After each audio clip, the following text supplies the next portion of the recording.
Hello, मी लकारे राजेंद्र. मी ह्या माझ्या स्वतःच्या शेतीला RCM हरीश संजीवनीचा उपयोग केला आहे. आता 4थी ट्रीटमेंट होऊन गेलेली आहे. 3 महिने ह्या कपाशीला झालेले आहे. तुम्ही बघू शकता झाडांची उंची.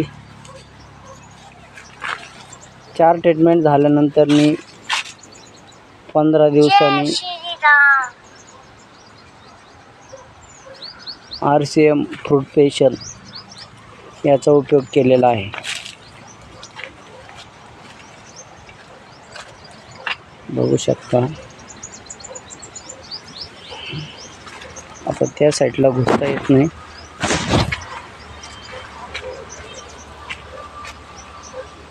माझ्या डोक्याच्या वरती